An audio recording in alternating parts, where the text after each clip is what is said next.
So this is a Lunar Stellar 400. I'm just going to take you around the van and show you how it operates. Jockey wheel, hitch and handbrake will take you through in person here on site. In the front locker, you've got your gas bottle with your gas pipe work going up to the regulator. On top of the bottle, you've got your on-off valve for your gas supply, so you open it and close it, turn on the supply. The fitment that goes into the front of the bottle is a reverse thread fitment, so you need to turn it the opposite way to a standard thread to release it from the bottle. On the side of the Caravan, you've got your wind down legs to stabilise the Caravan. They are only there for stabilising the van, not lifting the Caravan. You've then got your heating and hot water flue cover.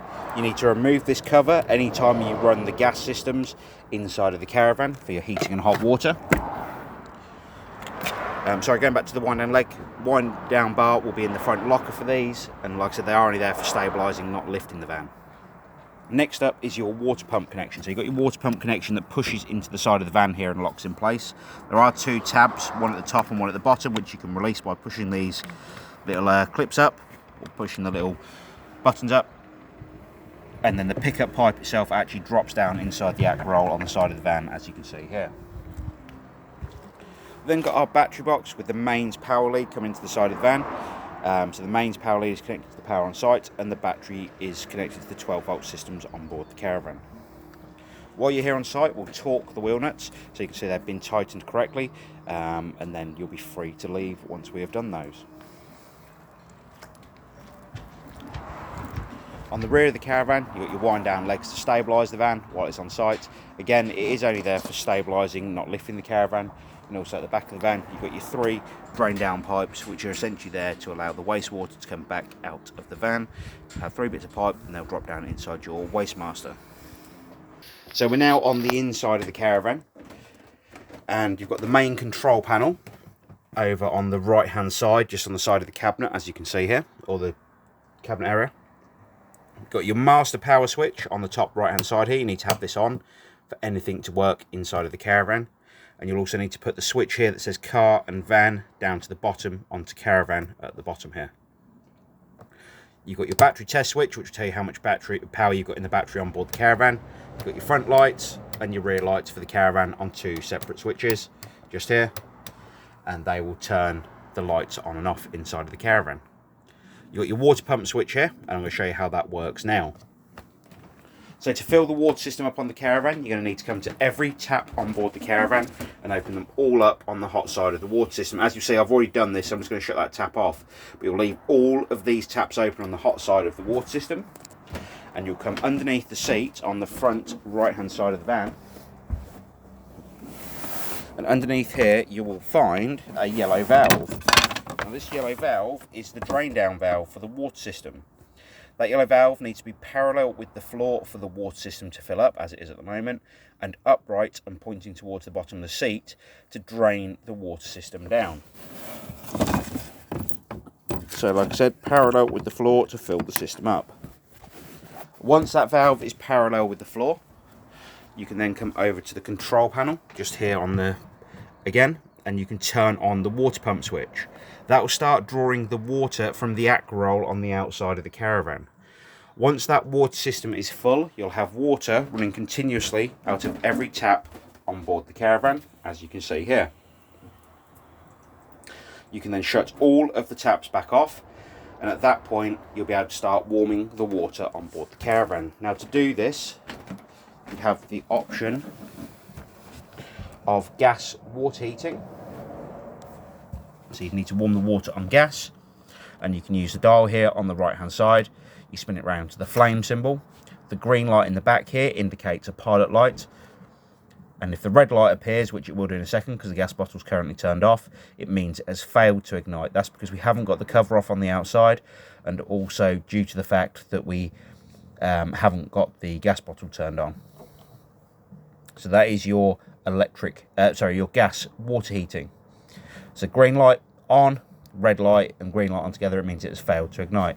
If it does ignite, you can control the water temperature between 30 and 70 degrees of temperature on the dial on the front here. Turn the gas supply off, you'll spin it to the off position.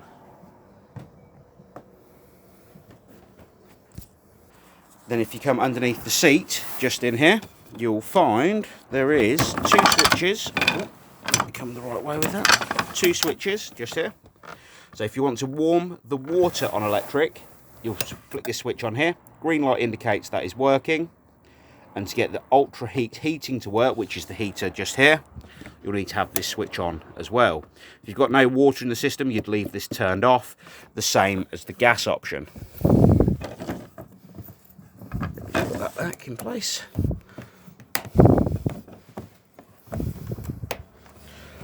If you want to use the heating on board the Caravan, you've got the dial here on the front. So I should just say the electric water heating is a preset temperature, whereas the gas is a variable temperature, so you can operate it as you wish to. The dial on this side is to operate the electric heating, so you'll spin the dial round to the relevant power source on the right hand side here, 500, 1000 or 2000 watts. Then we use the dial in the centre here to control the temperature of the heater. The higher number that is above the green light means the warmer the heating system will get on electric. Next up, we have the heater itself, gas option. So you can spin the dial around here on the right hand or left hand side of the heater, a bit like you have on your barbecue. Press down the gas valve and hit the igniter at the same time on the left hand side. Once it's ignited, you'll have a pilot light in this window down the front, which essentially allows you to let you know when it has ignited. With the valve pressed down, you'll continue to look for that pilot light, and once the pilot light is there, you'll hold down the gas valve for a further 5 to 10 seconds, then slowly release the valve, and you'll be able to control the temperature on gas on the dial on top here. The option on the right hand side here is for your blown air heating. The dial on top is for the fan speed for the Caravan. The dot in the centre here indicates the heat is going to come out the front of the heater. The wave symbol here is to indicate the blown air system is going to kick in and the heat will come out these vents around the Caravan. The A on the right hand side here is for automatic blown air. So what this essentially means is the thermostat will kick the heating in and out as it is needed. I'm going to go over to the fridge now. The fridge is very simple to use. You've got your 12 volt mode for when you're towing down the road, so you can have the 12 volt switch on once you connect it to the car, and it will allow the fridge to work as a cool box. We've then got here the 240 volt supply, so if you connect it to mains power, you can turn the fridge on and it'll allow the fridge to cool on mains power. You can control the fridge temperature on this dial on the left hand side. If you want to use the fridge on gas, you can also do that. So you'd need to press the gas valve in here and turn the gas supply on. Keep it held in and hit the igniter on this side, very much like the heater. Then you'll be looking for your pilot light through this window at the back here, just through that little window. Once the fridge is ignited on gas, you'll continue to hold in the gas valve again for a further 5 to 10 seconds, then slowly release the valve. You'll then be able to control the temperature of the fridge on the dial on the right hand side here. The higher you go with the numbers, obviously the colder the fridge will be. Hob, cooker and grill all work very much like your household appliances, no difference at all there. Then in the bathroom you have your sink which folds away. You do need to make sure that you always fold this sink down prior to turning on the water pumps, as if you leave these taps open, it could potentially let water run down the back of the sink as it's tucked away like this. So you'd always make sure these taps are turned off. You've then got your taps down the side here for your shower, and then you've got your toilet system. You've got the toilet waste flap here, which you open up to allow the toilet waste into the cassette underneath. You've got your toilet flush just here also, and that will allow the toilet to flush. You've then got a light here that lights up red when the toilet waste cassette is completely full.